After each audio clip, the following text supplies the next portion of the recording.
Whether you're training your core and abs to boost cycling performance, improve stability and strength, or to keep those annoying injuries at bay, there's a good chance you may be going about it in the wrong way. Most cyclists know a strong core is important, not just for riding, but for overall health too. Plus, if paired with a low enough body fat level, abs do look pretty cool. But here's the problem. The go-to exercises I see over and over again are things like planks, crunches, and endless high-rep ab circuits. Whilst of course anything is better than nothing and these might feel tough, they miss the kind of core strength that actually transfers to the bike, especially when it comes to power, control, and injury resilience. In this video I want to break down the most common mistakes cyclists make when it comes to core training, and I'll show you the smarter, more effective exercises that target the exact type of strength that will enhance your riding. And stay tuned, because in a minute I'll walk you through the exercise that's been a game changer for both my lower back and my power on the bike.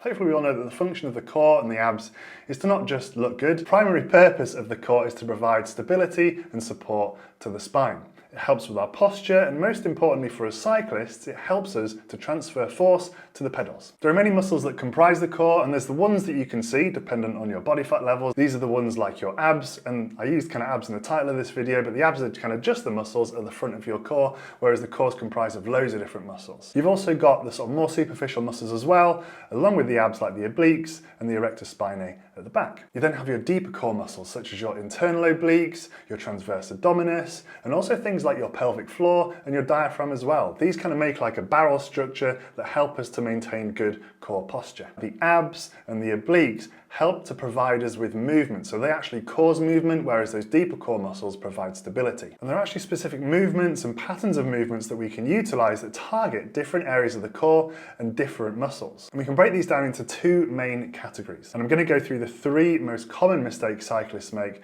around these categories in just a minute. So the first category of movements are what we call isometric moves, or moves where we're actually moving one thing closer to another. Think of moves like crunches and leg raises, or things like back extensions like side bends, Russian twists, or even like cable rotations if you're at the gym. It's where anything where we're essentially bringing the pelvis closer to the ribs or the ribs closer to the pelvis. Then we have our second category of movements, and this is so important for cyclists and is something that we often miss. But this category of movement is actually preventing movement. These are our anti-movement patterns. These are so key. They help us stay strong, they help us transfer force, and I'll go into exactly how you implement them into your training in just a minute. Anti-flexion, for example, are things like deadlifts or picking something up off the floor, or even squats where you're just stopping yourself crumpling over forwards.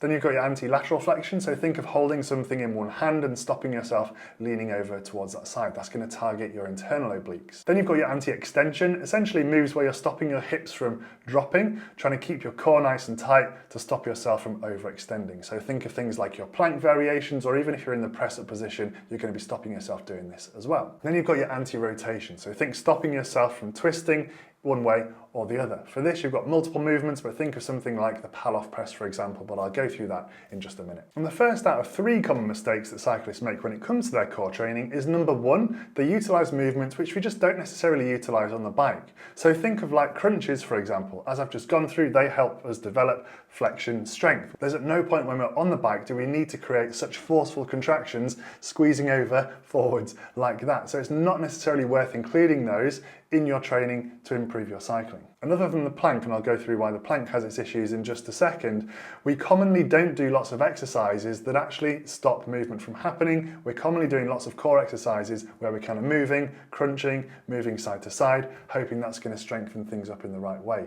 But it's not necessarily the case. We're there sort of focusing on generating movement as opposed to stopping it, which is where we should be focusing. The second mistake is doing lots of high rep work, or work where we're holding something for a prolonged period of time. And the plank's a great example for this. There's nothing wrong with the plank itself, because as I mentioned before, it's helping stop movement, it's helping us keep stable, and it's helping with our posture on the bike. However, if we're holding the plank for 1 minute, 2 minutes, 3 minutes, as we can probably hold it if we've got good core strength, that's not really helping develop the strength we need whilst we're on the bike. When we're doing any strength and conditioning work, we're really looking to stick to those lower rep ranges. That's going to help build strength, which is going to help us transfer force on the bike. And the third and final mistake that cyclists often make when it comes to core work, if they're doing any core work at all, that's another mistake, but it's actually doing core work too infrequently. Ideally, again, the same as any other sort of strength and conditioning moves or mobility work, we really want to be doing it at least twice a week for it to have any long-lasting impact. If we were to just do it once a week, we're probably going to get some improvements from that session, but then we'll be back down to baseline again by the time we train again once the next week.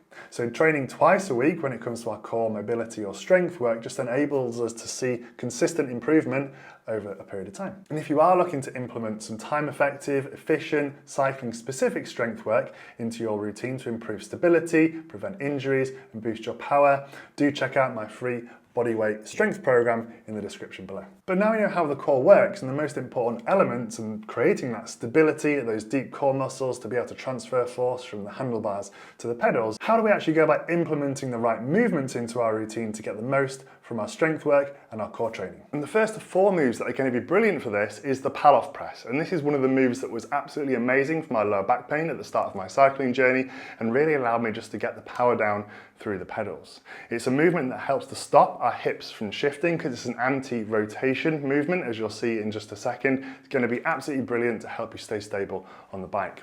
So grab yourself a band. The thicker the band, obviously the tougher this move is going to be. And this move looks really simple, but it's deceptively tricky.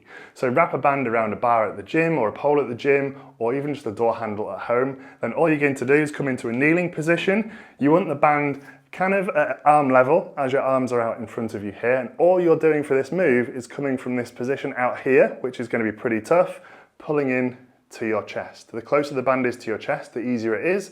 Longer lever, further away from you, the tougher it's going to be. It looks super simple.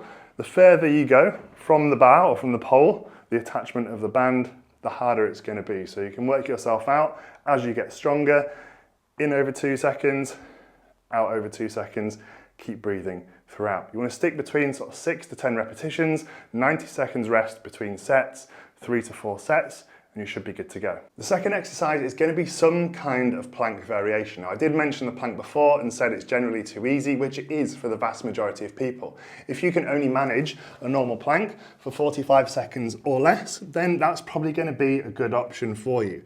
If the normal plank is a little bit too easy for you, you could hold it for more than 45 seconds. There are a couple of options which you can implement. You can either, one, if you have the hands and the ability, place some kind of weight on your back or on your hips. That's going to force you down even further, make it tougher. What you could also do is just lengthen your height or length. So all you're going to do for that is, instead of being on your hands or have your shoulders, your hands underneath your shoulders, you're just going to move out that little bit further away. That's going to mean you're a longer lever, there's more force going through your core. So that's a nice easy way to make the plank a little bit tougher. You could also get things that kind of add some movement element and make it a little bit trickier, such as like an ab wheel. So instead of holding for 45 or up to 45 seconds, what you're going to do is do between 3 to 8 repetitions instead.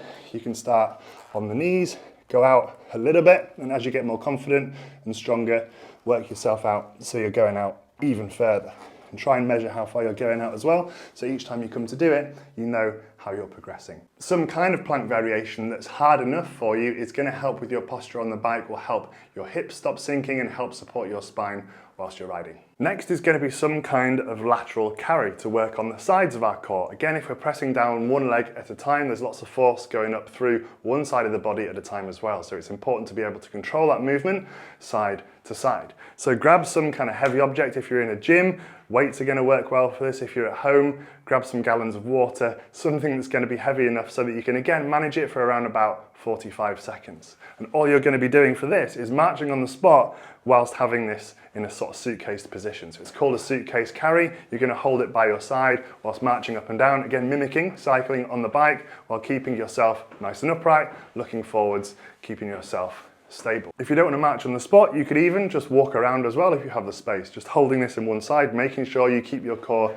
nice and tight. Walking around or walking up and down in a nice straight line, walking forwards and backwards is going to be really key. And again, try and pick something that's heavy enough for you to start to struggle. And you can even wear things like straps or use some chalk if you're holding something that's quite heavy, if your grip's giving out on you. But you should really feel it on the opposite side, to the side that the weight is on. You should feel it in those internal sort of deep obliques. And the final final and fourth exercise we can look at integrating is some kind of squat or some kind of deadlift. Although it's not a specific core-based exercise, we're using our back muscles and our core muscles in general to stabilize ourselves as we move through space. These are going to be really brilliant to build some general core strength and what we call anti-flexion core strength, as I mentioned before, because that weight is trying to bend us forward. Building these 4 types of exercises into our routine twice a week, if possible, is going to really help to give us a well-rounded core and help us combat those stresses and strains, those niggles, those injuries we might come across on the bike, and really help us get the power down in an efficient manner. But give some of those moves a go and trust me, you'll be flying in no time. Check out the free program in the description below, which includes a little bit of core work.